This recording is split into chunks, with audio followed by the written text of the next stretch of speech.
Yes, people. What's going on? Welcome back to the United Quad episode 10, man. We're live this time, people. You know what I mean? We're here. Post Burnley, post the madness, post Amrin, obviously sacking. It's been a lot since the last episode. So we're here to break it down, man. Big up the man there, man like Liban, fresh from Morocco. AFCON settings. What are you saying, bro? Oh no, I feel good, man. Amra's not here anymore, so we started off the year quite bright. So I'm quite hopeful for 2026. Alhamdulillah. Come on. That's what we love to see. You get me? Man like Hussein. What are you saying, bro? I'm not too bad, brother. I'm not too bad, man. It's not looking good after today's result, but let's hope it picks up. Inshallah, 2026 looks bright, but I don't know, man. I'm not as optimistic. Yeah, I mean, a man like Abs is, you can see him, man. He's brimming with smile, man. The glow's different right now. What are you saying, Abs? Yeah, he's glowing. Sun is shining in the sky. There ain't a cloud, and Ruben Amorim is out my club. Bro, I'm happy, man. I don't know. Hussein is all acting like the pressure, but he's all over him. And you're going back to singing Amrim. But brother, I'm just saying. The reality of the matter is, Ruben Amorim is not manager at Manchester United. No, there's no problem about that. There's no problem. But what's changed? But this is my interest segment. This is my intro segment. Thank you, bro. Go on. Like I was saying, Saeed, obviously, it's a pleasure every time being on United Quad, eating every single time. Come on. Obviously, I'm fuming that we drop points at Turf Moor. It's another one of the bottom 6 teams that we drop points to. But all in all, I'm hoping 2026 will be much better than 2025. Absolutely, man. We're going to get into it, man. There's a lot to get into, a lot to unpack. Obviously, Burnley result, Ollie, Carrick, Sesko getting 2 goals tonight. Shea Lacey, very, very promising cameo. But listen, unfortunately, we can't dress it up anything other than drop points, man. You know what I mean? I don't know what it is, man.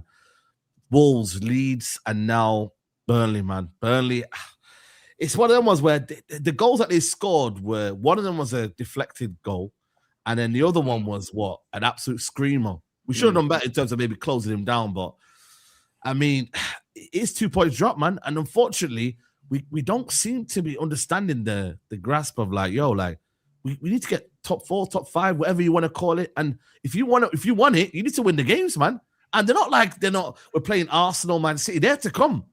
So that's where I'm like frustrating, man. I don't think we played badly tonight, guys. I don't think it was one of them games where I was bored. I think there was some good football at times, some good little decision making. We could have done better. But all in all, like, I just feel like these are opportunities that we just got to be ruthless, man. 3 draws in a row, man. That's crazy, man. 3 draws in a row is that? Burnley, Leeds, and Wolves. Come on, man. Yeah. Lee Ben, I start with you, man. Like, how do you assess that game, bro? I mixed emotions. I'll say that mixed emotions, isn't it? Mixed feelings, because I'll say that it did feel like the old Man United. I think it was like the old United way. It did have that sense of feeling of United of old. But in terms of the actual performance, we should have scored more than 2 goals, 100%. I felt like we were unfortunate not to score a lot more goals. I felt like Burnley at times were just surviving. They were just surviving in the game. And at the same time, which has been a pattern all season, lack of concentration at times, defensive lapses, and that's ultimately what cost us 3 points today, if you look at it. But as a whole, I'm not like too displeased. It's frustrating because obviously that's 2 games now we've gone band to band with Burnley this season. If you look at it as a whole, that's basically we've dropped 6 points against relegation battling sides over the last 3 games. You know, so it's like almost like it's like us, Liverpool and Chelsea, we're playing hot potato with top 4. We're playing hot potato. We're just dashing it to each other right now. It's like no one's really taking it serious. And again, it's frustrating because the opportunity is there. We could easily be comfortably in top 4. We're not playing against difficult teams, so it's one of them ones. But it did feel like old United. I have to admit, it did feel like the old Man United. Hey. How old though? Huh? What era of old? Ooh, how old are we talking? Definitely not Fergie era. Definitely. That's what I'm saying. Because when you say old, my mind goes there. No, but like in terms of the way we play, the way we're set up, that felt more like Manchester United. Not this Amorim, whatever nonsense he's been trying to fixate on us for the past 14 months. Do you know what I mean? So, I mean, I'm not gonna get too mad about the game today. Again, we have an interim in charge. We're then gonna have a caretaker, and then we're gonna have a permanent manager in the summer. So there's gonna be a lot of transitions. It's just a matter of getting that top 4. But is that the situation we're in? you're not mad, or is that just because you felt like we went and tried today to win rather than not try to win the game? Is that more, Yeah. or is it because like really and truly like losing points has become normal now? It's normalized a little bit under Ruben Amorim going into Man United now. It says like nobody really feels deflated if you draw or you lose. Like it's kind of been like it is what it is. You know what I mean? Like is it that, or is it the way you kind of literally seen Man United go on the front foot today? Like they were on it. They had chances to win the game. Yeah. I'm with you 100%, because if you look at the last two games, it felt like Wolves and Leeds could have easily beaten us. I didn't feel like we were the better team against Leeds or Wolves. Whereas today, I felt like we were definitely the better team. We were just unfortunate not to walk away with the 3 points. So, yeah, I mean, bro, the thing is, we should be upset just because of we're Manchester United and those type of games we're expected to win. But given the circumstances, given the context of the situation we're in, I'm not gonna throw my toys at the pram and get wild and start screaming. And you know what I mean? I understand what situation we're in. So yeah, man, that's where I stand right now. Yeah, I agree. When you look at it, man, 2 goals off the line, it could have been potentially Hussein. You know what I mean? I think for me, awful decision for the foul on Kyle Walker. That was never a foul on Kyle Walker. Shea Lacey hits a bar. I mean, there was like opportunity like where you can see that United could have won tonight comfortably.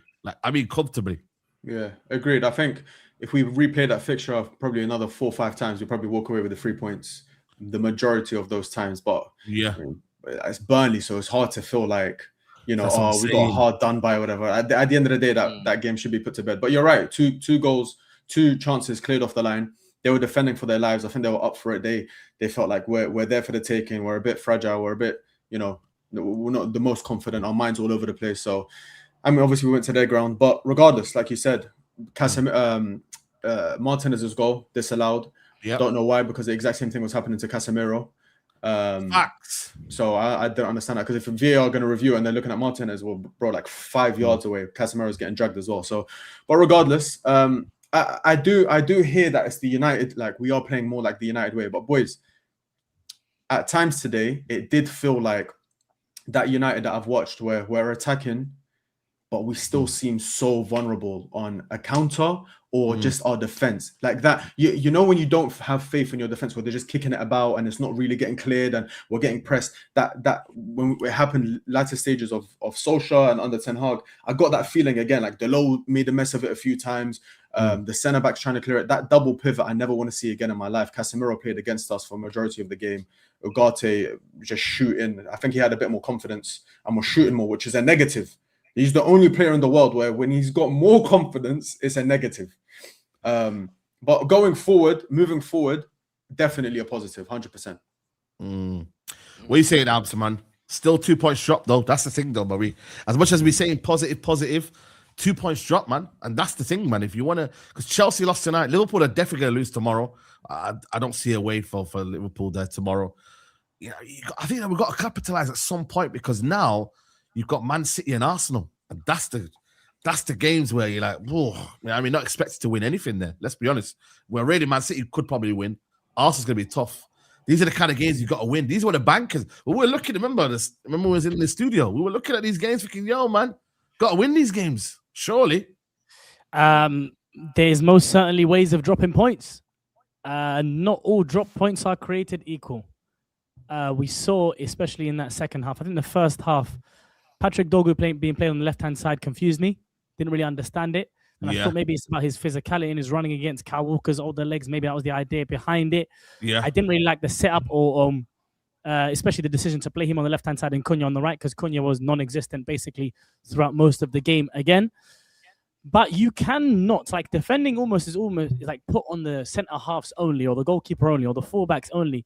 You cannot expect us to not look weak in defensive transition while you have Casemiro and Ugarte playing in midfield there. It's just the reality of the situation. It's why we speak about Anderson. It's why we speak about Baleba. It's why we speak about Wharton. Is to shore up that midfield, because that midfield needs emergency surgery. That's the first thing. I think then in the halftime, they definitely had some good conversations in that dressing room, because the tweak that was made was Bruno to go more onto the right-hand side, Cunha in the 10, created chances almost immediately. And I think it's correct to get onto Casemiro and Ugarte, and I think they're ultimately the reason why we lost or not was dropped these points. But they both played a part in both goals. Ugarte with his 1-2 with Dorgu before the cross. Casemiro found Bruno for Bruno to find Sesko. It is not good enough, and they do that rarely. But there are ways to lose. There's a ways to drop points. And what I saw was a Manchester United manager making positive impact from the sideline. That substitution of Ugarte for Shea Lacey told me everything I need to know about how he approaches games. He approaches games as the Manchester United manager should. In previous regimes, we might not have seen that substitution, and we might have seen the centre back come onto the pitch. So I don't want to think that it's a clouding of Amorim that makes me think that a situation like this is okay. It's not okay for us to drop points at Turf Moor. It's not okay for, like Liban say, for us to be in a slugfest against Burnley twice in a season. That's unacceptable. But if we are going to drop points, we have to do it in a way where we had a goal that should have been given. We had many chances created. Sesko could have come away with a hat trick there. And you know, we are in, like Liban saying, a transitional moment. We have two different appointments of managers to come. One being an interim, whether it's Oli or Carrick, and then we also have to have a permanent manager in the summer. So yeah, all in all, it's a disappointing result, and it's poor for us to drop points at Burnley. But there are ways to drop points, and I felt there was a lot more proactivity from the sideline, especially from management. Yeah, I thought Shea Lacey's cameo was cold, man. I can't lie, man. And it just makes you think, Saeed, why is Dorgu playing right wing there for Amorim when Shea Lacey sat right there? And when we're all saying start Shea Lacey, it's a gamble, it's too much risk. What the hell was he built up on, bro? Yeah, but then right 10 the last couple of weeks especially. Yeah, but it just shows you like right 10 and right wing in terms of like the way Amorim saw it was two different things, isn't it? So roles. You know, it's just what I'm saying to you, whereas Dorgu maybe defensive responsibilities, but when you're on that wing there, but like Shea Lacey's got that bit of quality, man. Look at that, bro. Get on his left foot, bang, shot, hits the bar, man. He's just got that bit of class about him, man. But if you risk takers, Amorim was risk averse. That's the problem. He went for it, bro, and actually done it, like, and that's what you want, man. And we're blessed on the right wing, man. Why can't we have left wingers, man? Like, I need my left wingers. We're kind of blessed on this side, man. We need left wingers, bro. It was different a few years ago. A few years ago, we were left heavy, and right we had no one. And now Memphis Depay, Rashford, Martial. Liban, did you watch Diamande out there? What did you see him? Yeah, he's looking. Yes, I saw Diamande. He looks really good.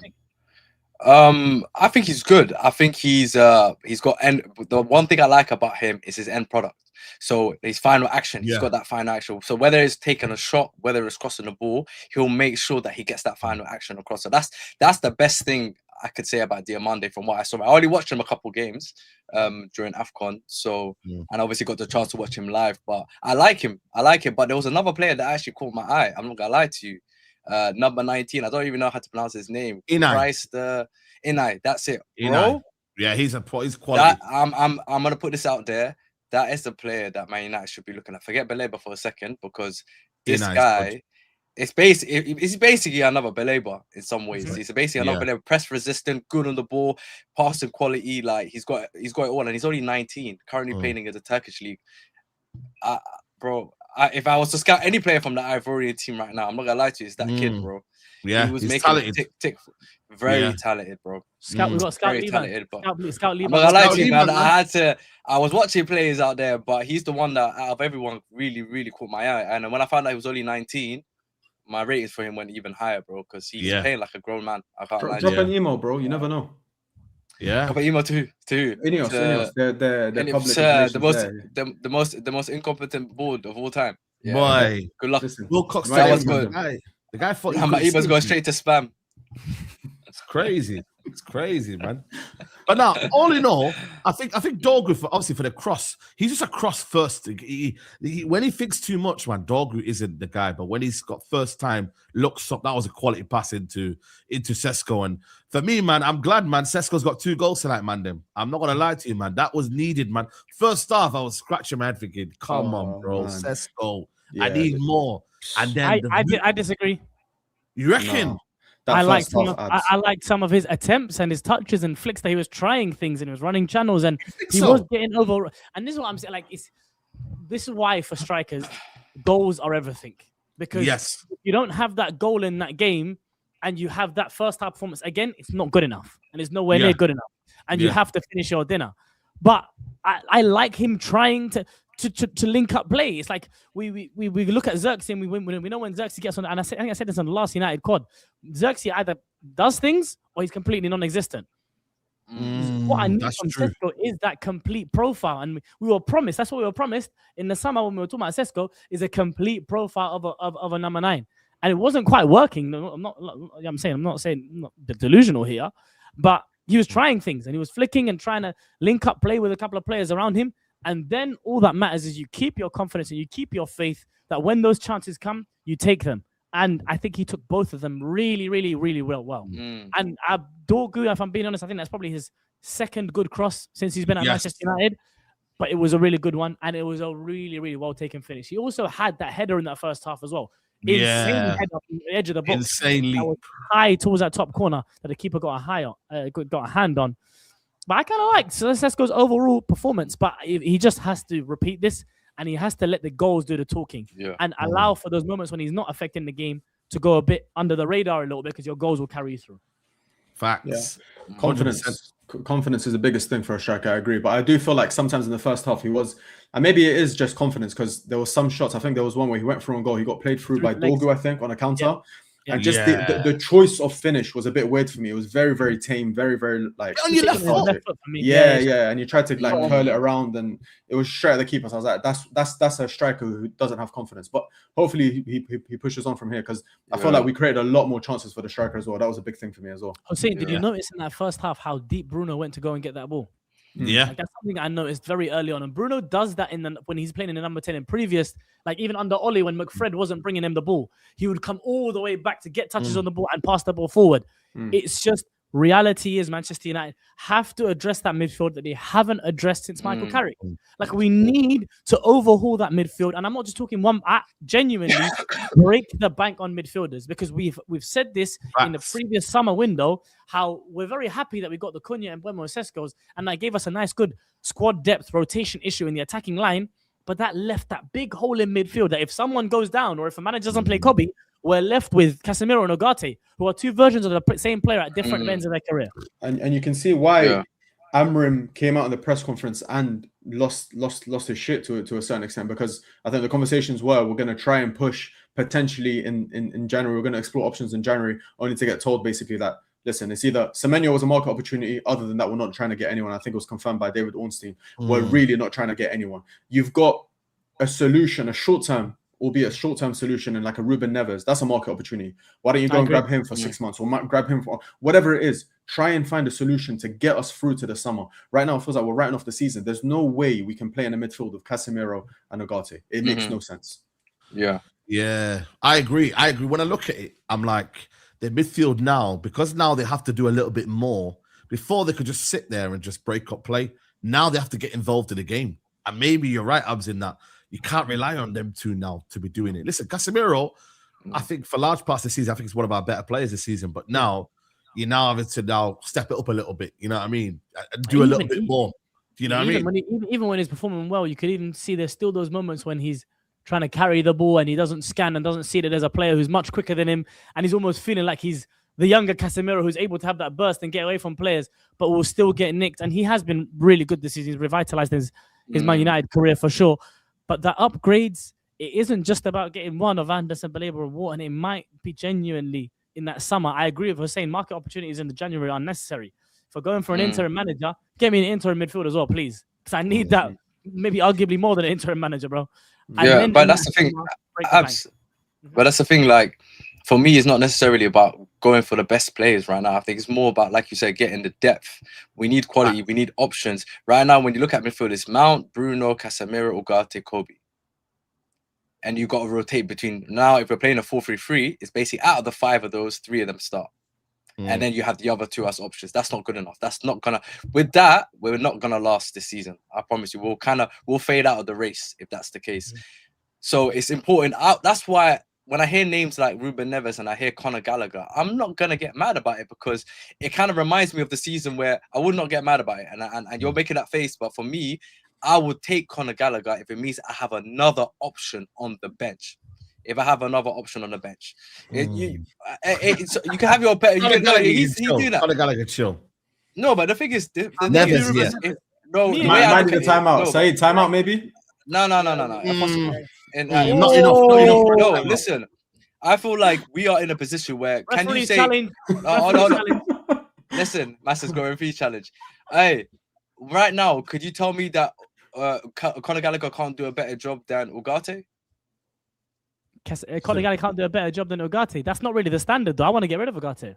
But this is my point. It's not. But I'm not saying. You're about the saying standards. bodies, yeah. I'm I know what you're saying. You need No, but bodies. I'm for saying the we sake- need bodies. For the sake of bodies, you don't bring in horrible quality. Fletcher's a body, bro. Yeah, Yeah, it's Fletcher's a not. body. No. You guys, I think you're doing. You're I probably doing, prefer Darren Conor Fletcher Gallagher today a than bit- Conor a bit- Gallagher. in midfield. You're doing him a bit dirty now.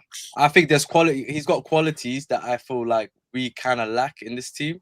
He might not be everyone's cup of tea, but if the option came to take him on loan for 6 months, I am taking it. I just think he's a runner, innit? He's not. He's like a runner, yeah. That's what controller. I'm Yeah, he's not a thinking. controller. I need. Yeah, but it kind of Go gives on, me go. the reminds me of when we signed Sabitzer and Veghorst in January. They Oh, weren't the God, best that was a players. terrible No, game. but hold on.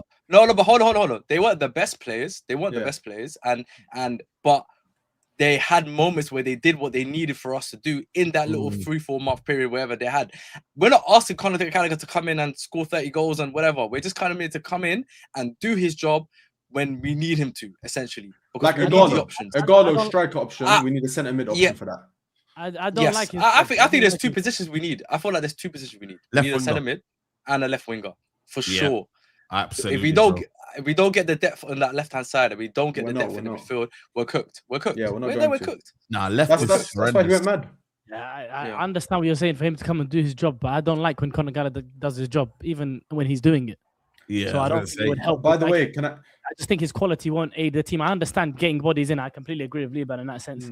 I just probably think there are better market opportunities than a Right. Conor Gallagher. If it was between Ruben Neves and Conor Gallagher, man, it's a no-brainer. I'm not saying that we have to get Conor Gallagher, but I said if the opportunity came about where on deadline I day would he's the reject only that option, I personally would reject that opportunity. and then then you're enemy. You're an enemy. I'm an enemy of Conor You're an Gallagher. enemy. Well, Yeah. right? No, you're an enemy of the football club. You're an enemy of the football club. So how? You would rather not get anybody in than get Conor No, I'm Gallagher. You saying make that it seem I like he's a would- bum. No, for me, he's a scrub. Yeah, but then Hey, but listen, Well, Conor Gallagher, who's trying to do a World Cup Fair push, enough. maybe it's a different player. You never know. But I was gonna say about Casemiro, by the way. I think as it is now, we need a midfielder, right, to help Casemiro and Ugarte. I For sure. think Casemiro's performances are going to go downhill. I don't know what you boys think. Mm. I think we've seen him in a system like this before, where Amram had to kind of bypass the midfield, and we always said, why did Amram bypass the midfield? Why is he not playing through the midfield? Because when we played through the midfield, Casemiro under Ten Hag, he was Casemiro, and you lot know this. Casemiro is one of he the wasn't greatest Casemiro. Londoners of all time. Do you get it? So he was the guy who, given the ball and he's all panicking, I think Casemiro's performances are going to dip, man. So we need if anything, we need a centre mid even more than we did before. But I don't think it's going to happen. So strap in. It's Yeah, played but a it lot, confuses me though. It confuses me though. Like man, them are talking about how we desperately need a midfielder. We talk about how poor our midfield is. We talk about how poor But Ugarte the is. And quality's not good, Casemiro's not the though. same player. But then if Conor Gallagher comes about, man, I'm not hearing it. That to No. me, Yeah, man, but Liban. You drop this Conor Gallagher thing. But no, Liban, that no, doesn't mean no, you just take absolutely any not. player in that position, innit? Exactly. No, but we're talking about a player that is experienced internationally, he's played for in the Champions League. He's played I at a just decent don't- level I for just us don't think where it fits he the can't come criteria. in. This is the Why Conor not? Gallagher. Why episode. not? He's a I why not? just He's a think, box because I told you, I need someone who's a bit more of a controller. I need someone who can actually play out from the back, move Who us can up play midfield. I football, think with who him, can he play just football, breaks. yeah. Yeah, he just breaks stuff up. He's more of a runner. He's another Ugarte. Okay. I need someone to sit maybe alongside Ugarte, maybe a bit deeper. I think Ruben Neves is the perfect kind of midfielder we should be looking at. I'm not gonna lie. That But archetype of midfielder. But Ruben Neves is not a runner. So you're I compromising. don't want a something. runner. I don't want a runner. So okay. So Because but who there's a is runner the next runner? to him. And who? But okay. So but the thing is, this team lacks a runner though. So Well- this is my point. This is what I would say. No, you got to choose your poison now because the team lacks a runner and they also lack a controller. You're saying you want a controller, but then you're gonna sacrifice the runner. So No, what it's are you? it's What are you? easier You to gotta be a do your runner than poison a now. controller. It's easier to be a runner than a I controller. don't want two Ugates. Yeah. Yeah. Basically. Okay, That's what I'm yeah. saying.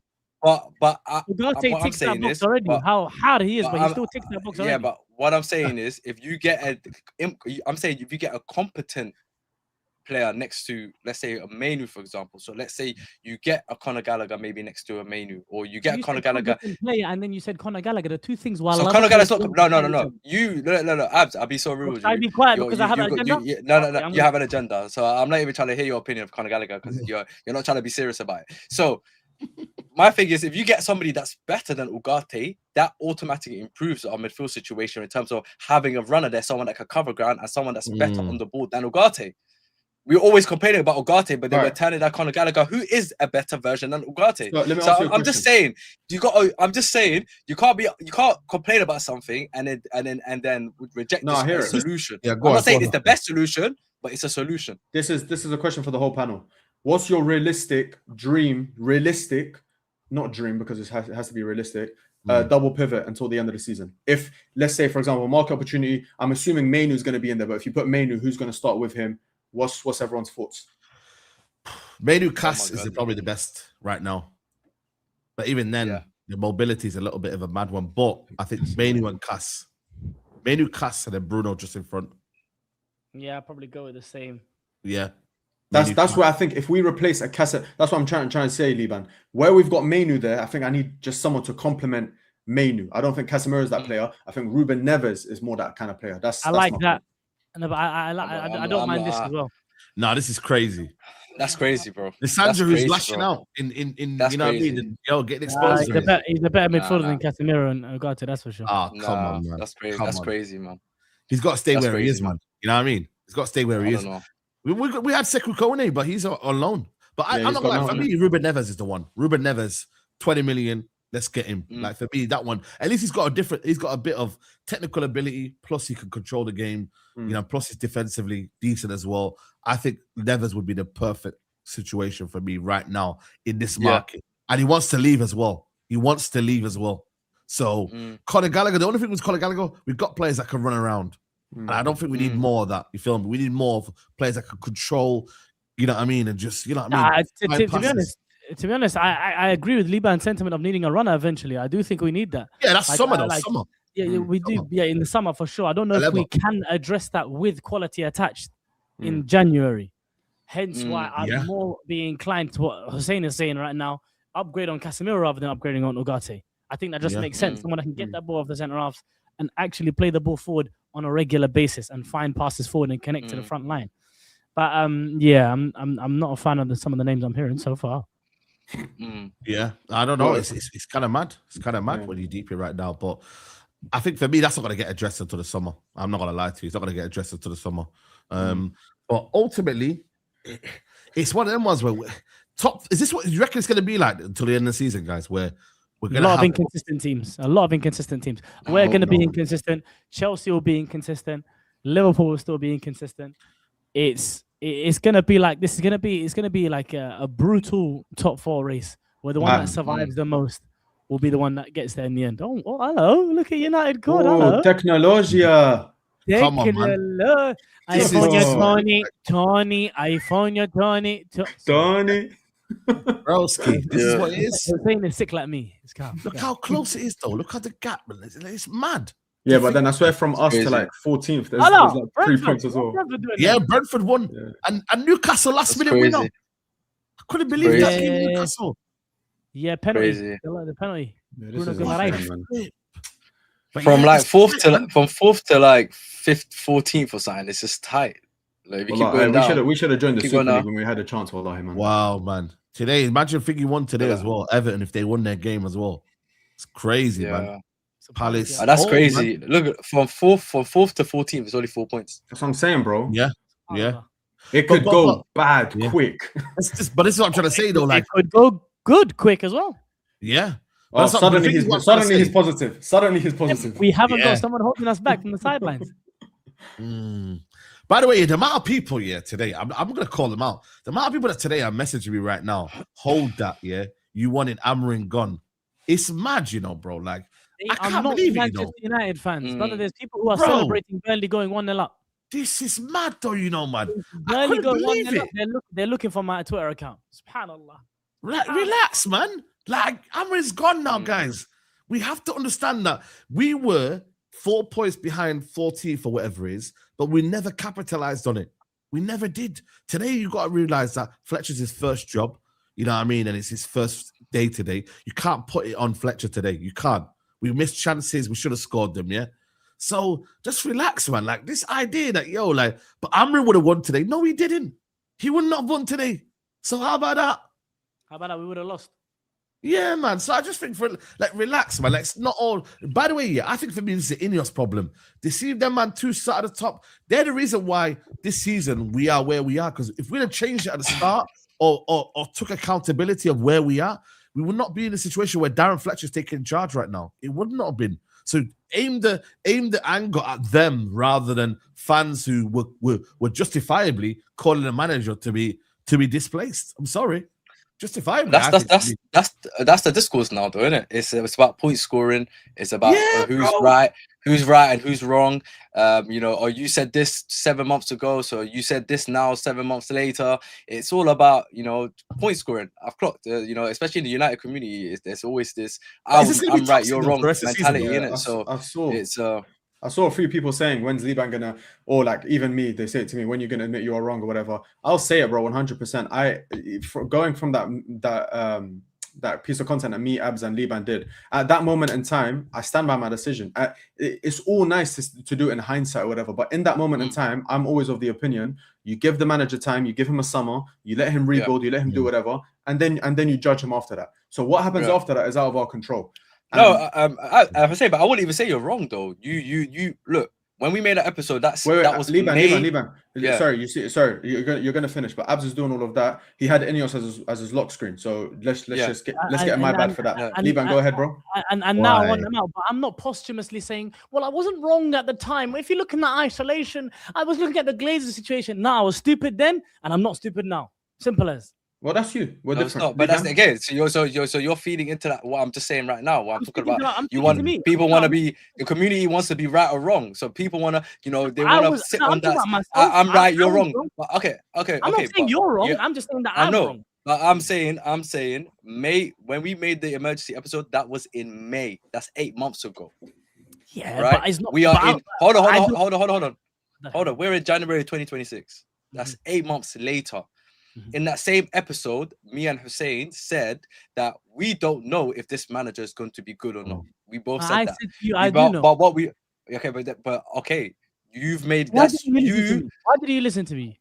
See, so this is exactly the point I'm talking about. It's I'm your brother. No, but you have to understand. No, because at the end of the day, football is subjective. Football is opinion based, and as long as you have an opinion and you can back up your opinion and follow through with your opinion, then there's no such thing as you're right and I'm wrong.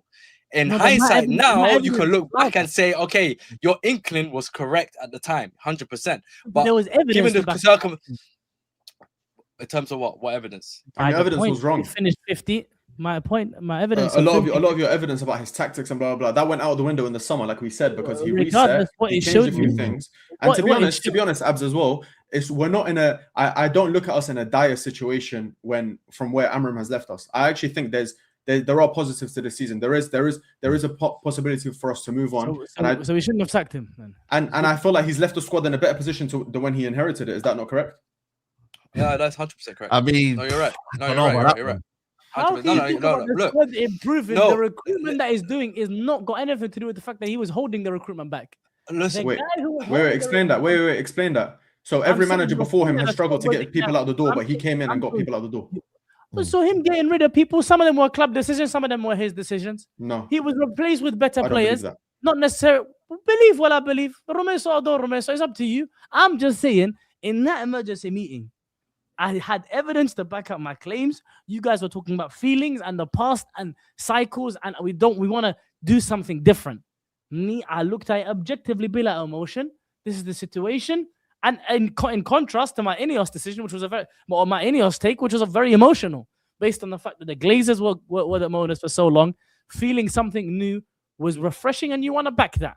The same way that I give that grace to Amrin when he first came in, but after evidence comes in your way. Clear evidence at the end of that Europa League final, in my opinion, and that's why I hear what Liban's saying in terms of subjective.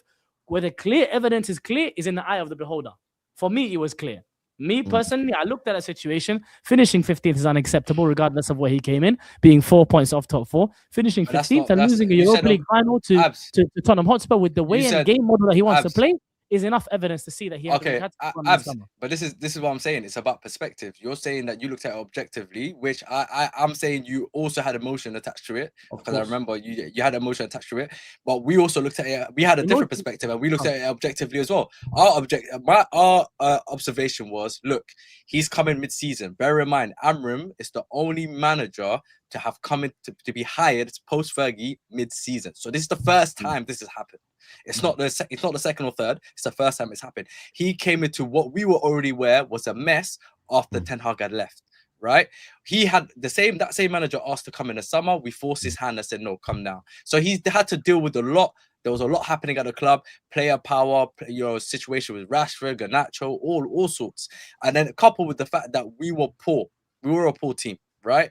So me and Hussein had the perspective of, let's give this guy grace, because I don't know if I can judge him fully as a coach yet because of what he's inherited. I would rather not pull the trigger just yet. Let him have the summer, get his summer signings in, and then into the season we'll judge him, give him maybe a month or two, and then we can then make our decision as to whether we think he's good enough or not. And we stuck to our word. I stuck to my word. I stuck to that whole script. I looked at it, and the last 6 months, bro, I haven't tweeted Ride a Storm. The last time I ever tweeted Ride a Storm was in August. August. Okay, August after the Arsenal game. The last 6 months I've been on his ass, bro. Okay. On my channel, on SDS, on here. So just to be clear, I haven't. You guys brought this conversation up. I haven't come across after the emergency meeting going saying, I told you so, because you've done it multiple times, brother. You've done it multiple times, brother. You do it every other week. More time, you guys are defending yourselves without me attacking yet. No, but let's make it very, very clear. If we want to review this, we can do that now, no problem. I'm saying to you, the situation was clear. Either you saw it or you didn't see it. It wasn't clear. It wasn't clear. Maybe it was clear to you. It was clear to you. It wasn't I clear didn't to interrupt you for a minute and a half. Can I just have a... Okay, go on. Have it. بيض الله وجهك. بارك الله فيك حبيبنا. I'm saying, for me, it was very clear, the situation. I saw the guy's game model. I saw his coaching. I saw his management. And I saw the results. I saw 15th. I saw Tottenham losing the final. I saw chaos and disaster is on the way if you give him time.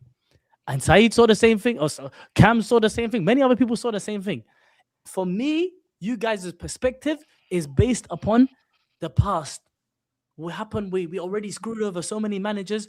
Hussein's one is a lot about, I don't want to trust these players. They've let me down so many times. The sentiment is not incorrect. But in this case, if you don't take a step back and say this guy at that moment has to leave the club, but Khaldanta, you are wrong. Yeah, I think the reality is. By the way, sorry, just before as well, I think it is important to paint the picture of where the club was at the time where Amram came in. I think Saeed as well, me, Liban, a few other people. When Amram first came in, we promised ourselves and we said to ourselves, I don't care what happens, I'm not gonna back the players over him. Now, that's a stupid thing to say. No, but that's a stupid thing to say. Because what if you lose 20 Premier League games in a row? Okay, but no one foresaw what was gonna happen. No one foresaw. No one did. No, of course not. No one saw. But when it happens, you have to do something. I remember watching Saeed's video, and he said himself, "I'm going to try and back this manager as much as I can. I'm not going to say the manager." Yeah, but it was just too much. I know, and I'm not blaming you for that. But things change, stuff happens. But I think it's important to take into consideration where me and Liban's mind were at that moment when we had that meeting. And it's something as well, by the way, that I'm scared we're going to fall back into. It's something that I'm scared we're going to fall back into. I have a feeling we're going to fall back into player power. And listen, I don't think it's a coincidence that suddenly so many players were back fit and available as soon as he's gone. I don't think that's a coincidence. Because he was holding every single one of them. It's not mad. If a manager is holding me back, it is mad. The moment that I am free from the shackles, the same way the day after Jose when Ole came in, everyone looks like they have a smile on their face. You're backing the players over the club then. You're backing the players over the club. It's not about backing the players over the club. It's about realizing what makes more sense. Get rid of the manager that's holding them back, which was clear. There's that beep inside again. He's going to say it's not his watch. It's Lehman. You're going to keep saying it's not your watch. Bro, he's turning off. He's turning off. This guy is trying to gaslight us for hammering. You're a manipulator. Every time I hear that beep, I know it's your watch. You keep denying it. You know what, lads? Though, yeah, I think ultimately, yeah, we got to remember now. is it going to change now? Ole Gunnar Solskjær is about to be announced, or maybe Carrick, we don't know. Are things going to change, or are we making a mistake, guys, by bringing Ole in? I know Abs is but I'm not gonna lie to you, man. I just don't know whether we're gonna get that same spark again. Rashford, Greenwood, Martial, Prime Bruno, Matic, Pogba, Luke Shaw in his so-called prime. I don't know, man. This ain't an Ole team, though, man. I'm not gonna lie. Ole on the wheel. Tell me how good on the wheel. We got such hope for Pogba and Fred. Mike and Fred. You got none of them now. The greatest of English football. I will time him out, man. Time him out while he's pissing me off now, man. Yeah, that's crazy. Yeah, wala. Get him out, man. Yeah, man. See you later, man. Yeah, time. I like that. I like that. No, that's good. That's good now stuff. the That's good stuff. video improved 10 times more. Hey, chat, like on the video, 100%. man. Yeah, man. Like on the man, video, man. man. Flipping hell. Zero trophies, man. Hey. 0 trophies. Yeah. The thing is, you see with the Ole thing, yeah. That guy got 14 wins in 19. Mental. Who's that? Go on, leave, man. Ole, when he for his first interim, you're telling me he can't do it again? 74% win rate. Amrim got 30. But did he even get top 4 that season, by the way? No. No, we ended up finishing 6th, and then he finished top 4 in the next 2 seasons. He's the only manager post Ferguson that did that. What happened after? Consistency over a 38 Premier League campaign. No trophies though. No No trophies though. Love. Yeah, but I'm saying, when you guys say the trophies, but he got a trophy, but he's papering over the cracks. Remember, COVID 10 helped him, he got still. papering over the cracks. The guy got you consistency in the league. Best And what manager happened post Ferguson. What happened after? Eat your heart out. Best He's manager. so folks. shameless. Wild. Wallah, he's so Zero shameless. trust. this He guy. must do. He's talking He to must us do. about By emotion. the way, I don't want Ole long term. I want him for those 6 months only. I think Are he you needs to sure? do I don't No, think you want he him. do. You want him long term. Wallah, If he does wallah, well, only until the wallah, summer. if he does well, If he gets top 4, Only until the summer. if he gets top 4, then he's gonna push for a permanent job. Whether he pushes or not, my opinion, you're asking me, I think we should get an elite manager in the summer. Oh, so you're saying he's not an elite manager? He's not. I've never said he's an elite manager. That'd be ridiculous to say. But no, man. He's not. He's just Changing the your best tune post now a little Fergie. bit, man. He's Best, not the best. The best post Fergie. Show me who you are. I'm nervous. Show me when I said that he's elite. Show me now. Show me. Wait, hold on, no. Post Fergie though. Best managers post Fergie. My opinion. That's crazy. That's crazy. Saeed, I do back That's what you say crazy. though, because I was thinking about it today. You know, when Ole came in, it was unbelievable vibes. Yeah, I'll say, and I said it last time, and someone I think got confused. I said that's the best I felt as a United fan post Fergie, not because of trophies or whatever, but you know the vibe. Like I felt like I was excited to go into work. I was excited to go into university, just thinking about Man United. But I also believe, number one, it was extremely toxic with Jose. Extremely toxic. The way he left it was horrible. Number two, I think the players that we had, bro, just it was vibes. It was vibes FC. Like we had Lingard, we had Pogba, we had Bruno, we had Martial, Rashford, all these players that it felt like a vibey team. It felt like a nice team, right? So I think that plays a big part. I agree with you. I think when he comes in now, I don't think the same spark is going to be there. I think he is going to get better results out of this team. But I don't think. I agree with you. I was thinking about it today. I think it's a completely different feeling and vibe and whatever. And listen, that's on one side, I'm excited of him kind of coming back and getting us some results. On the other side, I don't have short-term memory. I remember the dark days of every single manager. With Ole, he was stubborn, right? McFred was a thing. Let's not forget. I don't think we're gonna have a bounce. I hear it, bro. I hear it. McFred was a thing. I love when Saeed kicks one of these. How stubborn? They pull up at the bottom. He's like. I agree. Sorry, go ahead. How stubborn was he with McFred playing Pogba out on the left?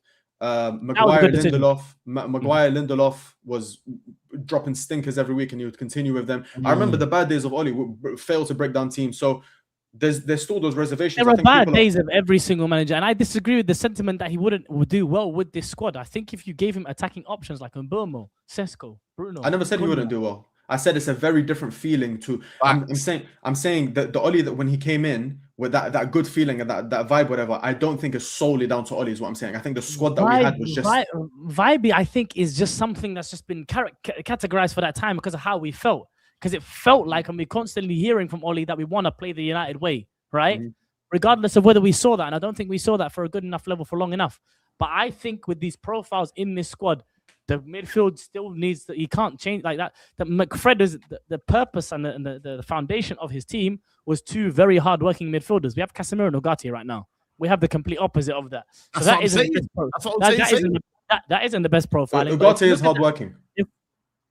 If we look at that front line, that's a front line that Oli would do wonders with, in my opinion. Sesko, he got 60 goals. I can't lie. Which one's better though? Which one's better? Cunha and Sesko. It's up to you to decide. I think the other one's better. Potentially, but he got 60 goals out of them. So what could he get out of two guys that have got 20 goals in the Premier League already? Rashford, Martial, Greenwood never ever hit 20 Premier League goals, but Cunha and Mbeumo both did. But they were explosive. They were dynamic. They were interchanging. They were fluid. I'm talking about getting goals. I'm talking about getting goals, and that's what you want from attack. A manager to get you goals from your attackers. I think he would do that. Should I say the biggest one? And we had a big striker. We had a big striker, and he got rid of him straight away. Remember? Cavani. Benjamin Sesko. Even Lukaku. He played right wing for a few games and then shipped him. He brought in Cavani, and Cavani's not the same type of striker as a Lukaku. He's not like he runs the channels a lot more. And I think with Lukaku, he's more of a target man. But I see Sesko as more of a focal point. Cavani, I don't see as much as a focal point. Sesko is much closer to Cavani than he is to Lukaku, for sure. I think, you know what, yeah? I think with Oli Ball, yeah, I think it's not hard for him to I think right now the standard is so low, and I think the bar is so low that if Oli was to come in, him just doing the basics, like just playing players in their best positions, just setting up the team 4-3-3, for example. I think automatically you like today, you kind of see more of an improvement in terms of the performance. It's not hard. It's not a hard job for anyone to do right now, coming in after Ruben Amorim. I just think it's a matter of does he have enough player quality to, get us through games and also finish in the top 4? That's the question mark. Because I look at that team, and at the moment, I look at the gaps in midfield. I look at the gaps in attack as well, and that's my concern more so rather than whether it's Carrick or whether it's Oli. I just don't feel like right now the squad is equipped, to get us into top 4. That's my concern. So it could be Sean Dyche, it could be Southgate. It don't really matter at this point. Oli can get us top 4, and I'd never think I'd see a day where Saeed, where me and Rants and Bants agree about Oli. Yeah, we come a long way, but I think it's more so because it's not permanent. You know what I mean? Because boy, if it was permanent, one thing that's important to note is that Oli has to have a good coaching staff behind him for it to succeed. That's my problem. And my thing was the brains behind McKenna and Michael Carrick were the brains of it. 100% they were. There's no one can the biggest Oli fan couldn't deny that. They were the tactical minds behind it, and that's why we set up well against certain one-off games. We didn't do it enough for the typical setup that we wanted to approach games. But the one caveat that I would want if Oli does come in is that somebody with a tactical mind is coming behind him. 100%. Because if that isn't there, then there's no guarantee that it works. I think they keep Fletcher on. I think they bring in Johnny Evans, and I think they obviously bring in Carrick if he's obviously the whole band. I can't Carrick is a very, very astute footballing mind. Yeah. But whether he takes number one though, I prefer if he's the number one because he managed Middlesbrough, and I think he's got a bit more. I think with Ollie's managerial experience, I think it's a bit of a myth, guys. I know he went to Besiktas. Okay, but he's not tactically equipped. He's not tactically equipped. But you have to be careful with saying that his pedigree is a myth because no other candidate has managed to get a Premier League team into the top 4. Carrick, I love him. He managed Middlesbrough. I'm sorry. Like Ollie managed Manchester United and got them to the top 4. I do also believe that there are two different things. To be clear, Hussein, no one's got more pedigree than Oli. No, I agree. I think as a manager, it's weird. If Carrick was to manage 5, 6, 7 different teams, I think he would do better than if Oli were to manage 5, 6 different teams. I agree. Managing Manchester United, I think Ollie's a better Manchester United manager. Maybe, in that aspect. But then when you look at Carrick, he came in, dropped Bruno Fernandes. He came in, dropped Ronaldo, I think, in that Chelsea game. Remember? Went on a little bit of an unbeaten run, and I was like, yo, man, Carrick has got the balls. Whereas I feel like with Oli, man, these guys down tools on him, It was 3 games, bro. Or 2 games. No, I'm just saying, though, like, he came in and made a big decision. You made it sound He's got a point. It is unbeaten, though. It's unbeaten, but it's 2 or 3 games. Was it Villarreal or something? Oli has now the longest away streak in Nah, Premier League forget that. history. I know that. But I'm saying I'm just the saying, guy you can't be benched. breading Carrick No, for 2 it's or 3 true. games. No, but you know and what I then like looking though? down on Oli when Oli has the longest ever away record in Premier League history. No one has a better away record. Carrick, though, you can tell he's his own man. The guy dropped Bruno Fernandes and Ronaldo for the Chelsea game. You don't remember that game? And we looked, we got a draw. I think, we caught them on the counter, Sancho innit? Sancho. Yeah. bro, But you this know what I guy will was say? mad, man. Saeed, you raise a good point. I think under Oli, we had the worst issue of player power. I'm not gonna lie. Facts. Yeah. I think it's a big problem. I think because he is that nice guy, and bro, remember they were killing him for smiling in the press conference. Man. Come on, Dog, let's not forget bro. That's media. Brush the media perspective. No, it was United fans. Saying, the guy lost, laughed, and then Also- apologized for laughing. brother, Also, his coaching methods. Can we talk about his player coaching methods, by the way? You talk about player power, then if Players a running- manager- Sorry, Okay, go on, Saeed. Go on, Saeed. No, Go on. go for it. I'm saying you can't, like, there's two sides to play. It's either player power or it's good man management. Like, we talk about player power as it. So if I get my arm around players and I give them the faith and belief to be playing regularly for Manchester United and I get them to perform at a top 4 level for 38 Premier League games twice, how are we looking down at that and saying that there's too much player power when they, relative to their level, succeeded? Because Don't get me wrong. It's not about controlling 1 or 2 players. It's about controlling a whole squad. I think he's the best man manager we've had. Sir Alex He's the best Ferguson was man the best manager at we've that. had. Okay, but sir, you See, look at Sir Alex. like- Some players he'd put some players. I'm giving you an example. Some players he'd put his arm around. Some players he'd give them discipline, whatever it is, right? He'd talk to them in a certain way. I think Oli tried that happy go method with everyone. It felt like, and some players loved it, like a Maguire who needed an arm around the shoulder, and some players absolutely like just took the piss. Saeed, don't piss me off. Don't piss me off. Bro, it's true though. Don't piss me off. It's Don't true. piss me off. You talk about what's our weaknesses, midfield's our weaknesses. He can Well, okay, so understand that. give him boost. Give him boost then. Give him boost. Give Carrick boost. Don't give him a job. Give him boost then. He'll play midfield. Hey, bro. He'll do a But better what job we than do Dempsey. By But the the way- point by the way, this idea that Oli was just all so nice all the other time. Freestyle The only football, one yes. time that we saw it really seep out and look against that was when he was getting on to Jesse Lingard in the Manchester derby.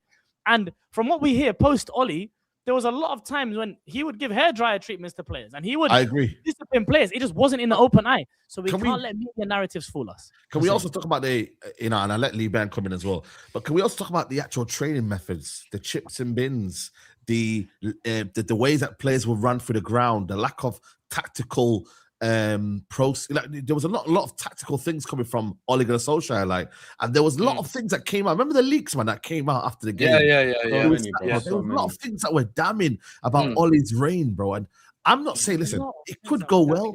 But I just think for me, people have got to be very cautious here, Lee Brand, that people think that this is going to be the same vibes as last time, bro. He's been out of management for a couple of years now. It's 5 years ago since that team that he had in.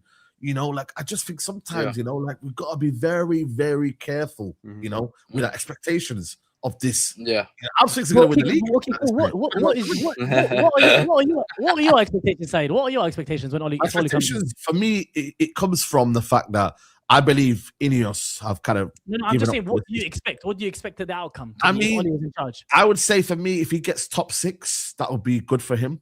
I think top 6 around there. What do you think he'll but get? do I want top 4? Yes. Do I think we should get top 4? Yes. What do you think he will get? What do you think he will get? I mean, I'd say fifth. Okay. We can get both. But my problem is, though, if he doesn't, I'm not going to be mad. Do you get it? I'm not going to be ranting. You know, I'm not going to be going on a mad one because I know my expectations are not there of like, Oli must deliver. Like, it's not there. But do I believe we can get there? 4th, 5th? I think it's possible. The way that everyone's moving right now, bro, it's more than possible. But I'm just very, very much on the feeling of, like, this is not the same Oli. You know what I mean? All rosy and that. It's not, guys. That's all I'm gonna say. I'm with you. I'm with Saeed on that. 100%. I think Oli is tactically has a ceiling. I don't think he's tactically equipped. I think he's a great man manager, like I've said. I think he's very good at getting players playing in high confidence. So when we had like Rashford and Mason Greenwood and Martial and Pogba and Bruno, they were playing high on confidence. Let's be real. And that's why, especially NHS football was amazing, because it was like you almost had players kind of playing freely, especially in that final third, in the interchanging. It was like they were just expressing themselves. There was no real structure or rigidness in attack. So that's why you saw some of the best It was football we've ever confidence. seen post. Confidence, bro. Liban, I don't think he has that same level of quality all over the pitch in this United team, which is why I do feel like, especially midfield, he's gonna struggle a little bit because he doesn't have the tactics. Liban, is he a better coach than Ruben Amorim? Is he a better coach than Ruben Amorim? He's a better Man United coach, but he's not a better. I think he's a better man. I don't think he's a better coach. I don't think he's a better coach. I think he's a better manager. Saeed, I want to ask you that question. Is he a better coach than Ruben Amorim? He's not a better Yes. coach than Ruben Amorim. Yes. I don't think he is. No, I don't think he is. All right, listen. No. Listen. Saeed, okay. No. Okay, guys. Alhamdulillah, there's some logic in the room with me. I'm not gonna lie. Saeed, Ben, come on, man. He's better. You just spoke about Besiktas as well. Listen. Ruben Saeed's my Amorim guy. is a better coach than Oli. As in, he is a better. He can. Hold on. What we criticize Ruben? No, listen. What we criticize Ruben Amorim for is his stubbornness and not his unwillingness to adapt. I think the ideas that he tried to put forward just wasn't good enough for the players that he had available to him, and that stubbornness is what killed him. I don't think his idea was bad. I'll be honest with you. I don't think the way he wanted to play football He's was only bad. managing the I just don't. Portuguese league, though. Yeah, but okay. But Ole had only managed in Norway. No, But he that's managed in why England. is- He managed in England and No, got top he four had times. only. No wait. But- Before United, he had only managed. So if we're judging outside of United, judge them outside of United. My point is judge them outside of United because I've already told you, Ole is a great United manager. He's respected at United. He understands the United way, United DNA. He's got a little Manc accent. It's all cute. It's all rosy. But These judge them mind games you're outside playing. as a coach. Tell me about them as a coach. Tell me about them as a coach. Don't separate it based on United. Why would you take away United and just say, oh, he's a better Man United coach? From the coaching you've seen at your club, who has been a better coach and shown you they're a better coach, Ole or Ruben Amorim?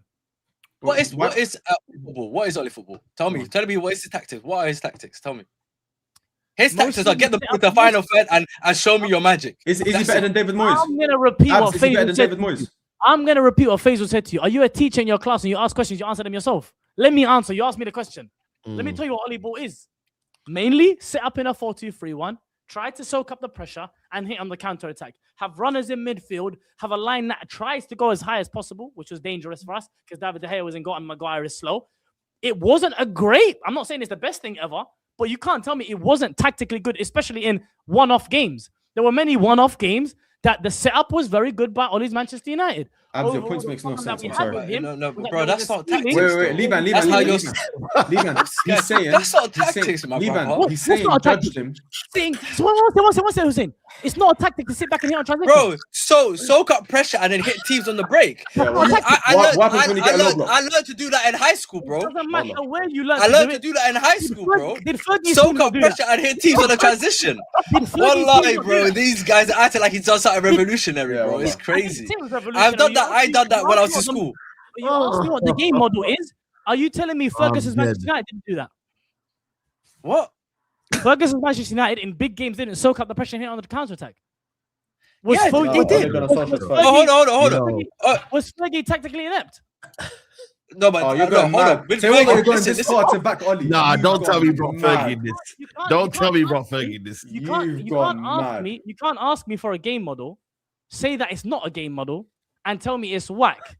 Brother, the point I was even making. The game model. Listen. Let me finish. The point that I was making is that in certain games, the tactical setup was really, really good, but overall, the game model was limited to being a top 4 team at best, especially in an era when Pep Guardiola and Jurgen Klopp were in the league. So if you'd let me finish, you would have heard all of that. My point is, you can't say that a game model based on quick attackers and transitioning isn't tactics. Like, how can you just take a whole part? No. You know what? He's giving. You said he's a better coach, yeah. Yeah, go on. But also, he's giving his model. Yeah, let's go model for model. Now, yes. Because now the Amorim model. Wait. Can I add to that? Tell me the Amorim model. Hold on. Okay, we'll go through the Amorim model just a moment. But my thing is that he's making it seem like the game model that Ole's implemented is one of the most default FIFA setting model didn't say you that will it wasn't. ever find in that I've been taught to do when I was a kid.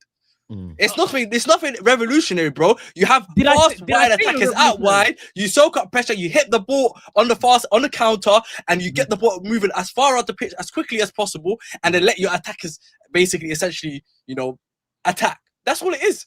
But I'm saying Ruben Amorim. I agree. Okay, so when it comes to his game model now, Okay. he's got the three. Okay, so Wait, before you go to Ruben Amorim's model, I didn't say that it was revolutionary. Not at one point did I say that his game model is excellent. Not at one point did I say it was elite. Of course, he's a better coach, and Ruben Amorim was holding back every single player in his squad. But now, Liban, the floor is yours. What? Or Hussein? No, but hold on. I need to add something. I need to add something because Liban, me and you said that outside of United, Amorim is a better coach. He wants to compare inside of United, right? If you want to compare inside of United, which I told you, Oli wins inside of United, but I'm telling you, Amorim is a better overall coach. Does that mean Oli is better than Van Gaal? Does that mean Oli is a better coach than David Moyes? Does that mean Oli is a better coach than all these other managers that we've had? But Oli finished better on paper. Does that mean he's better than Van Gaal? Yes or no? I said he was the best manager at Man United post Fergie. Yes. So he's better than Van Gaal. Brother, the point that was being made, the question I was asked, the original question was this. I asked, is he a better coach than Ruben Amorim? Ruben Amorim's game model was successful at a the level best since Fergie. So he's better than Jose Mourinho. He's better than Van Gaal. He's better than all these managers. While they were at Manchester United. That's what I was talking about. But we're not talking about that. I'm saying overall coach. I just told you Oli is a Manchester United coach. He's proved that himself. He hasn't So succeeded you at want to Besiktas. bring data that Oli doesn't have. Oli didn't coach in a league anywhere of the level of the Liga NOS. And Liga NOS is a shit level. Yeah. So it's comparing Turkey. two managers. The rest of okay, fair enough. You can say it Turkey. I don't mind that. But Turkey managing the Prem, by the way, managing the Prem other than United didn't do well either. So and I've told you he's not a great manager outside of United. When we have data of a common club that they both coached in, that is the data that I'm referring to. That's the that's distorted data, Abs, man. Two different times, two different data. I'm saying that's the one where they were both at a club. That's they were distorted. Both you can't say that. How did they coach? The way I look at it is, we know the way. No, hold on. You see the way we played under Oli. You see the way we played under Oli. Yeah, the games against Liverpool, the games against Arsenal, the games against City under Amorim. Yeah, we literally played like it was under Oli. That's to be fair, the results were a lot better. But say again. Sorry, say again. I'm saying so. The games against Liverpool, where we beat Liverpool at Anfield, the game where we beat Arsenal in the FA Cup, where we won against at the Etihad against Man City, we played like Oli's team. It's nothing special. We soaked up pressure and we hit teams on the break. Am I lying? Or we hit the ball long, win the second ball, and get up the pitch as quickly as possible. It's all about transition. It's all about transition. So ideally, I agree that the principle of it is the same in terms of it's the principle is the same. But it's nothing crazy. The difference in facing an Oli team in that time, and we saw it in the many City games that we won, and we didn't do very well against Liverpool, to be fair. But a City game mainly that we won, there was more of a threat, a constant threat throughout the game that the opposition was worried about. Amorim's Manchester United almost allowed and ceded complete control, and there was much less of a threat. I do agree that the principle was the same. It was about soaking up pressure and hitting on transition, but there was much more threat in the way that Oli was saying. We can't compare both Uniteds. I'm sorry. Sorry, Saeed. What everyone here is in agreement that Ole's Manchester United is better than Amorim's Manchester United. Did he coach better? Go ahead, Saeed. But I think we do over sensationalize Ole's reign at Man United, though. I can't lie to you guys. Like, yeah, he did finish third and fourth and whatnot, and second as well. But again, that second, what was that kind of second? That was a bit of a. Wouldn't you like that under Amorim? Wouldn't you like a shit second under Amorim? No, but then Mourinho, because I've got high standards on it. Mourinho finished second under, and we didn't really like that. That was a shit second as well. Yeah, that's what I'm saying to you. I think we do over sensationalize the fact that in lockdown as well. You know what I mean? The football, and when we came out of lockdown, were we great? You know what I mean? We played under pressure. When it was the time to really deliver. No, but it's the season when we came back into after lockdown. Where do we finish? We finished in top 4, and then he got sacked the season. No, but there was a drop off in performances. I remember that being 21-22. 22, yeah. That's when he got sacked. Yeah. But we came back in at the end of 2021 when Cavani game in Fulham. But one game. You're like, come on, man. We one No, game. I'm just saying. That That's was why one I'm game, though. when you said What, COVID, that's Cavani why chipped him from the halfway line. Man, brother, man, that was one game. That's man. what That's my one mind game. went to. When you said I'm just COVID, that's saying, what my mind went to. when the pressure was there to be cranked up It's a fair there, point. Ollie failed. That's it. And when there was no pressure and it was just, lockdown football, I just think for me, that's when I was like, yo, man, like it's easy to be playing like that. When now you can see everyone's there, it's bright lights. He failed. And ultimately as well, when we needed to kind of get to the next gear, Ollie didn't deliver. Were there people in the crowd when we finished second? No. First time I think there might have been. Oh, Yeah, no, there wasn't. I don't lockdown. think it was. Yeah, I don't think it was. So when he finished third and second was both when there was no crowd the whole time. No crowd, yeah. Let the chat let us know, but I think there wasn't. No. They came back on the final. They came back on the final day of the season. Cavani halfway line. Obviously, Cavani. full season because he took over from Mourinho. Obviously, there was a crowd then, but we didn't finish top 4. Yeah. Also to mention, Ollie had Ronaldo, Pogba, Rashford, Sancho, Martial, Varane. You name it. He had that all-star Galactico Manchester United, bro, and ended up losing. Hold on. Ended up losing 5-0 at home to Liverpool. At one of the seasons, he lost 6-1 at home to Tottenham Hotspur. 6-1. Yeah, he lost 4-1 away to Vicarage Ridge Road to Watford. I think the highest loss Amram's had since he's arrived is a 3-0 loss to Etihad. All of those games is it which was a poor game. I'm telling you, hold on. I'm telling you, if Amram had the squad that Ollie had in his final season, I think it's different. I think it's different. No, it's not the same. No. I think it's different. No, it's not. I think it's different. No. I don't think he does. All of those losses you mentioned, any of them worse than Grimsby Town? Any of them worse than Tottenham? Any of them Don't act. Hold on. Abs. Don't act like. Hold on.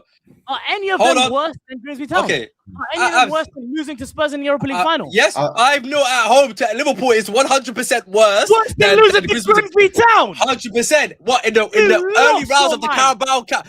Early rounds of the Carabao Cup. Your goddamn mind. Have some shame, bro. You would rather. No, you. Look, why is this guy shouting? 10 men Everton. All right, listen. 10 men Everton. Abs. Hold on. Do me a favor. We lost 6-1 at home to Tottenham Hotspur, and we lost 5-0 at home to Liverpool. Brother, you're telling me losing the first round against Grimsby Town is worse? 6-1 to Spurs in the league, then lose to them in the Europa League final. We gave them a European title under that manager. That one that you backed. You mug. All right, let him get it out. Let him get the skit out. Yeah, go on. 5-0 is crazy though as well. Hey, failure is relative as well. Who remembers when we got the easiest Champions League group in our history potentially, and we finished bottom? Horrible. Yeah, but I'm not saying that Ollie didn't have horrible moments. I'm saying Amorim is a worse coach because he holds back more players on the football pitch when Ollie profiled players better on the football pitch. It wasn't great. It was a simple game model. It wasn't tough to do, but he did it. And Amorim finished 15th and left the club in 6th. It's the reality of the matter, boys. We lost to a city that has less people than Old Trafford. And then they went to the Champions League semi-final against Liverpool. Unai Emery's Villarreal. It's funny when you want to... We can all revise. That is crazy copium. That is crazy copium. I don't know about the whole... do you know I'm dying? Do you know I'm laughing? We can all revise history. You know we can all push and pull a bit. Do you know why I'm laughing? This guy's talking about Amorim losing in a European League final, like Ole didn't do the same against Villarreal. Yeah, that's what I'm saying. Losing to Tottenham is much worse. Much worse. And not playing Henderson of course. They both lost. And also, if you look at those games, we got to a penalty shootout, and David De Gea didn't save any of those pens, then missed his own. The prick. He knew Henderson was a better goalkeeper in terms of penalties. Should have brought him. That's the biggest mistake he's made. No, but he profiles players better. But McTominay. So who did Amorim profile? McTominay is holding. Ahmad didn't get a shout. But no, he profiles players better. Defensive midfielder. Ahmad Diallo is defending the back post. We've got Patrick Docon playing left wing back. But at least he played flipping Ahmad. I'm not even finished. And Mbuemo's picking up the ball in the pockets when he's a touchline winger. Brother, we lost 3 times to Spurs. Put that comment from Rance back up. Let me see that Rants comment back up. Put that Rants comment. Where's the Rants comment, please? Yeah. We lost 3 times to Spurs in the same season. He needs to swim back to Portugal. Ollie lost 6-1 though at home. There you Brother, go. 3 times to the same team. 6-1 though at home. That's In embarrassing. the Europa League final, in the most inept final performance I've ever seen in my life. 6-0. Hate Ollie as 5-0. much as you want. Nobody has embarrassed Manchester United. The worst Manchester United manager of all time. No. Do you know what I love? We're though? not, Do we're you know not what I love, though? arguing with You know what I this. love? This is his brain. Hey, the skull cap's too tight. We said Manchester United manager Ole Gunnar Solskjær is a better Manchester United manager than Ruben Amorim. We just think that the CV outside of Manchester United proves that Ruben Amorim is a better coach. That's all we're gonna say. When me and Saeed just said that Ollie's a better coach, and by the way, Saeed, don't forget you said that. Oh, me and Saeed said that Ollie's a better coach than Amorim. You were the ones that went. I'm not saying that Yeah, out of because- spite, to be fair. I don't think he's a better. Hello. Okay, now none of you are my problem. Get off the fence, brother. Who's a better coach, Saeed? No, I still think Ollie's a better coach. Cool. Don't forget about spite. Thank you very I much. I disagree. I think it's the same thing with Carrick. Like I mentioned with Carrick before, I think Carrick is a better coach than Ole, but Ole's a better manager for Manchester United. Same thing. By the way, I don't know where you are on the thing because you're just going on to blank space for me, innit? You're just Yeah, you're looking at it the wrong way. Bro. Yeah, I don't know well, what you're well, looking well. at. You know, Alhamdulillah. You look like You know, an the whole ass, time I bro. was doing that.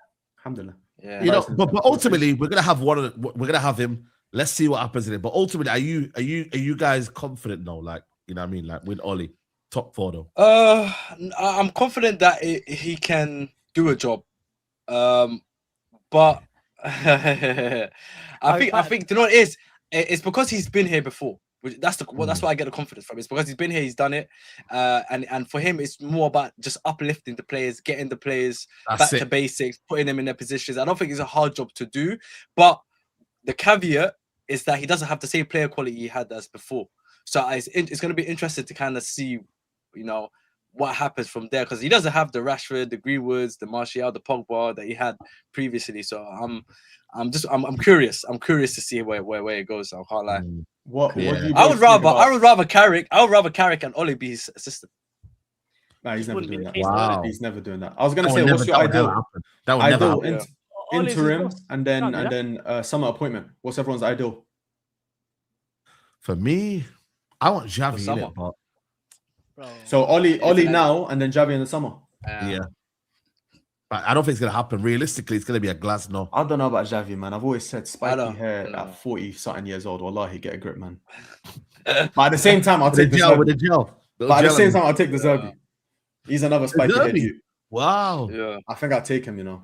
Same guy that does the same thing with the smacks at the top. Yeah, that's what I'm saying. He looks like a CEX worker more than Xavi even, but I'll still take him. I think the good thing about Xavi is I think he heavily believes in youth. Yeah. And I think that's because if you look at the foundations, if you look at the foundation of that Barcelona team now, that's all him. Like he could get them to the next level, which is why they brought in Hansi Flick. But if you actually look at that team that Barcelona have now, the foundations of that team is him. So I do like Xavi for that, but I do think also he has a ceiling, which is why I wouldn't go for Xavi. I think he's shown that he does have a ceiling. So I would go for Glasner, man. Glasner's my guy. I can't lie. I think this is one of the only situations. Obviously, we've sacked a lot of managers in the past, but this is the only one of the only situations where I've looked at the candidates and I'm just like, there's not like one leading one where I'm like, I think he's the best man for the job. I don't think there's anyone out there that I'm like, go and get him. It's just a toss up. For me, it's one of 3 candidates. Luis Enrique, if he leaves PSG. Ooh. Julian Nagelsmann, if he leaves Germany, or Thomas Tuchel if he leaves England. Elite coaches only. I don't want to hear nothing else. For me personally, it's one of those 3. I think Ineos will unfortunately go down the yes man route. So like a Glasner or like a McKenna. Even I think we're going to get links to McKenna again in the summer. Potentially like a Iriola. I don't know. I don't trust these managers because the same thing we were saying in the summer about get rid of Amorim, bring in Frank. Bro, look what Frank's doing now. Get rid of Amorim, bring in no, bro, he's holding a flipping. Imagine Frank came to United and held a seat. No. Yeah. Can't have that, bro. Even what's it called? What's his name? Iriola struggling at Bournemouth this season. Like, I don't trust these managers that are like. He's had his team ransacked. I hear it. I hear it. I just feel like the Man United job is just a different level. Like, I don't see Glasner coming into Man United and playing the same or being the same Glasner we're seeing at Crystal Palace. What about Ancelotti? Might be available. لا لا لا لا Come on, لا لا إله إلا الله محمد رسول الله. سبحان Come on, الله. لا إله. هذه Come on. Xavi and Ancelotti Spain ما حكوا والله ما حكوا Yeah. والله. Like, Yeah, if you look at it, if it imagine he flops at thingy, Brazil, yeah, and he's apparently available, and Well, he would be if he flopped. 20. It's 2026 for life. yeah, but you, You're my Hello. guy for life. Faz, Hello. Faz. You know what I'm saying? Faz. That's You're the my thing. guy for life. You know the World Cup managers. I'm holding off. I want to see how they do in the World Cup, bro. Tuchel You have to question Tuchel Nagelsmann as coaches. Tuchel No. rejected us, to be fair, man. I don't think he's gonna come back again. But you I, never know. I think I'm if not gonna we lie. have a good World Cup run, I think he'll be tempted to leave. I don't know. I'm open. I'm open to a lot of things. I can't lie, and I think I'm Bun open. up. That's I'm crazy. open. I'm open Why? to a lot of things. It's crazy. Time Why yourself for out being now. open to Yeah, a lot time of- that's Time crazy. yourself Why out. for that? That's so- I'm happy. That's Yeah, crazy. They timed yourself out. That's crazy. You had to. You I had rate it. to. You did it. You know, You Allah, had you to. did it. You had to. You had Allah, I to. rate it. Yeah. Brother, what's that? What's that, brother? Yeah, Yeah, you had to. You had to, bro. You had to. Yeah, you that had was to. Brother, wild. what's That was that, wild. brother? What's That's that, brother? insane. How Brother, can he dunk on himself? Wallah, it's like, yeah, elite. Wallah, That's elite. crazy. That's crazy. yeah, but I would say, like, in terms of managers now, there is. Yeah, I just don't know. I'm not gonna lie to you. I just don't know. But at the same time, Yeah. Ineos don't know. They're the ones that are. They're the They're ones horror. that are really the ones to. What do they want? I don't know what they want. I don't know what they want. I don't think it's about what they want. I think they are. want a yes man. I think they want a Yes. yes man like Solskjær. Yeah. Absolutely hit the nail on the head. Yeah. Broski. I guess because you look at it, even though, and the reason why I was so Amorim out, because at the end of the day, for me, results are the most important thing in football. And Yeah. unfortunately for Amorim, the results were not good enough, the performance were not good enough, and he had 14 months to get things right for himself. And the stubbornness ultimately killed him. And for me, if the results are not good, then ultimately your job is at risk. That's how it goes. That's how football goes. Any job, bro. Any job. If you're not performing well, you ultimately risk yourself losing your job.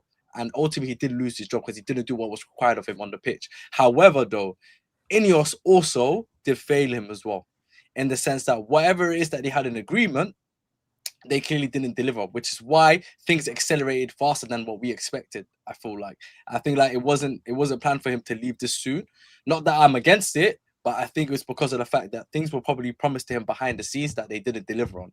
And I think Ineos's way of managing, or not managing essentially, but running the club is, we're going to tell you one thing, but we're still going to do things our way, which is wrong.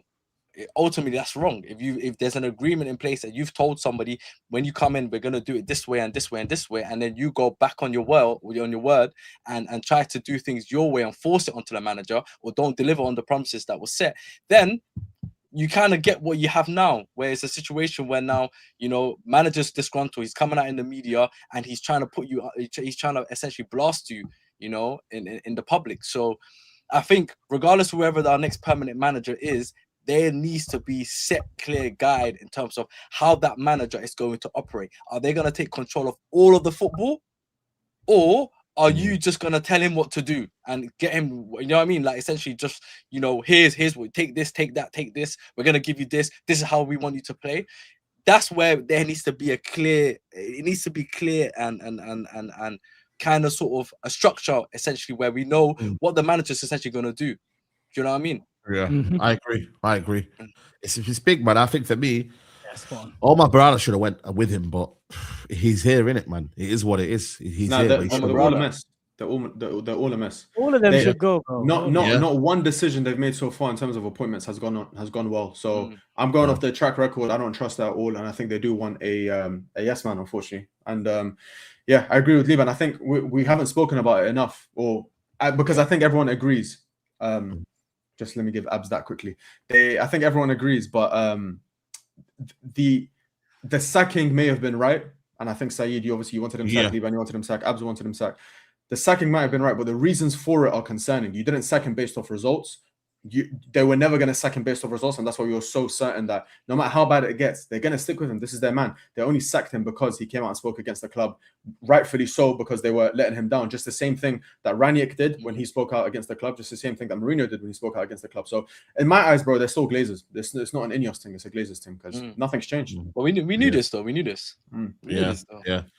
We'll see, man. Brighton on the weekend. Hopefully, we should win that game. But then again, it's gonna be a tough game. Let's see if Shirley can start. Maybe I would love Shirley to start that game. That would be brilliant. But yeah, Agreed. I know Ahmad and Noam Boomer for that game, which is a bit worried. But yeah, man. I can't lie, man, need all of them to get knocked out in the quarters. Yeah. That's crazy. Well, That's crazy. I can't lie. I need Salah to hold L, man. I can't lie. Still, I need all of them out of the AFCON. Every single one of them. they're playing too Ivory good, Coast, especially Ahmad. Wala Morocco, wala Cameroon. Baha. Yeah, they have to be back from Man City. But the maddest thing is, if they win their next game, they have to play the third place game, which I think is crazy. So if they win the next game, both of the teams and they lose the semi-finals, they have to play the third place playoff. That's a joke. I mean, I know it's like that always happens in every tournament, but you don't want to watch that now when it's through a season. You don't want to be wasting. Saeed, still alive. Morocco's playing Cameroon. Yes. Only one of them can come home. Yeah, I'd rather have Mbeumo back. Yeah, sorry. Tell a lie. I'd rather have Mazraoui back, man. This Dalo guy's rubbish. Nah. Cameroon, it was a good run, man. Cameroon, love. Well, we appreciate Cameroon, and we love all of our Cameroonian brothers. That's my brothers for life. Nothing but you know that it's love and guidance. It's always love from us. Yeah. Please. I don't think Egypt beat Ivory Coast. I think they got too much power. Thingy. May God give Mohamed Salah strength, inshallah, in that game to dunk on them, because I need my Ahmad back, man. Oh, is it Ivory Coast versus Egypt? That's what I'm saying, bro. Marmoush and Salah. محمد صلاح يا عمر مرموش يا عمر مرموش حتى بالجول. Yeah. Hopefully. But yeah, let me get this super chat before we wrap up. I am sad we deserve to win that game. Facts. Big up to Zane says, is Cunha a flop signing or misunderstood Maverick so far? Would have been cool if they could get Zidane. Ollie's at the wheel, boys. I mean, Cunha was poor today, but I wouldn't say he's a flop signing. I don't know. I wouldn't say flop signing though. I think he's a bit of a confidence player as well. I think Ollie's gonna come in, Cunha, Wale, and he's gonna start flying, man. Mate. He's gonna call him Mate. Yeah, Matty. Yeah, Mate. Crazy. Reminds me of Cantona. Get out of here, man. Cool. But I'm So saying, you said- go on, say, go on. No, go for it. No, please. No, it's fine. So you see this come super chat? That's what you said. What up, super chat? I needed you to read it. Saeed said we don't need Bruno because we got Cunha. I didn't say that specifically. Specifically. That was crazy. I didn't say that. But we have Cunha, man. Cunha's got to step up. And when Bruno can't, Cunha has to step up. And he didn't. But yeah, it is what it is, man. Amrin Era has really concussed us. Bring Gallagher so he could do some cardio. No tech, no thank you, says just waffling. And he's reiterating his point there. People think that Cunha is a Bruno replacement. When you say people, can you say Saeed? Can you say Saeed? Yeah. I can't, like I said to you, I didn't say he was. I genuinely still think they can't play together, though. I really think for me, long term, we will have a problem with Bruno and Cunha together. If you could decide in the next game which one you play, which one would you play, Saeed? Bro, I'm playing Cunha all day long. Are you mad? Did you see Bruno today? Or did you see Cunha today? Listen, You've lost it. Listen, man. I'm tired of Bruno. I'm tired of Bruno, man. I love Cunha, and I think he'll be fine, inshallah. But we can play them both. But yeah. Don't start until we can play them both. I asked you a question. Players, man. But anyway, let's see. Cunha's got to step up, though. I'm not gonna lie to you. Like, he can't just having these games where he turns up. It's like, come on, bro. You can't be turning off the tap water on and off, bro. You gotta be consistent, bro. Like, you had a good game against Leeds, and you just have a stinker today. Come on, man. But then again, I don't know why he was on the right hand side. So can you really blame him? What do you mean? When Bruno went to the right hand side, what did he do? He got an assist. Cunha was there for 45 minutes. Come on, man. He drifts in that positions here and there, man. You wouldn't really call that right hand side-ish. You're talking about that drift. What I will say though is though, I think for me it's good though. It's good though. He's back in the same position though. He's back in the 10 role. That's why I want him to play anyway. So if if Bruno plays in the 10 role, Drift you have to be talking about. Bruno played there in 5 minutes. He got an assist. Cunha played there 45 minutes. It's good as shooting off target. He starts talking Somali. It's Bruno's going to be gone at the end of the season. Don't call him like that. Have some respect for Bruno Fernandes. Wallah, we've been nothing without him. Liban, your tweet. Here we go. There we go. That's what I'm saying. Bruno Again, Fernandes. we've been nothing without him. What have we done with him? Oh my god. Hold on a minute. We're nothing without him. What have we done with him? Won the FA Cup. What's Cunha won? Crazy. What's Cunha won? Time him out and then end the show, man. Yeah, man. Listen, man. Whoa. People. It's been a lit episode. Episode 10 of the United Quad. It's mad. Already 10 episodes in. You know what I mean? Big up to everyone that's supporting. Please do hit the like button, though. That will be helpful. Pushes out the content. You know what I mean? We get new viewers involved. Liban, man. Big up to you, man. Love as always. No, love always, bro. Always. I like your tan from Morocco as well, Liban. Your Barak, you look good. Nah, I don't have a tan still, but I wish there was sun. I wish I had a tan, but yeah, the weather was poor out there still. Yeah, big up to you, bro. Always. Abs, big up to you as well, man. Love. I appreciate it, brother, man. I'm sorry if I was interrogating you too much, but I had to get some answers. Sorry, brother. No, bro, listen, Bruno fans have always been on to me for the last 5 years. I'm going to keep it 100. I do not rate Bruno Fernandes. It is what it is. That's it. I do not rate him. That's just me. And when he leaves, we're going to be winning the league. You'll see. But anyway, carry on. Appreciate the United Quad family as always, man. Big up Livan and Saeed. There you go, people. Oh, crazy. Saying, man, what you got coming up, man? You want to plug anything? Yeah, man. I got a new podcast with you and Liban called the United Trio. Yeah. Inshallah, it's gonna take off that one, man. Yeah. Inshallah, that sounds exciting. I like that. Yeah. Liban, I told you about that one. Say what like Liban? Say what like Liban? I told you about that one. He told me about that one. I can't lie. Say what like He Liban? told me about that one. Yeah, sorry, man. Yeah, make sure everyone looks into that one. Obviously, like this video up. But, Thanks, Midagi. Yeah. United Trio, trust me. Yeah, that's it, people, man. Listen, hopefully we get the win, Brighton, and by the time we film next, we'll be playing Manchester City in the derby, man. So it's gonna be a big one, people, man. Love, guidance. We are out, people. Take care. Bye-bye. Peace.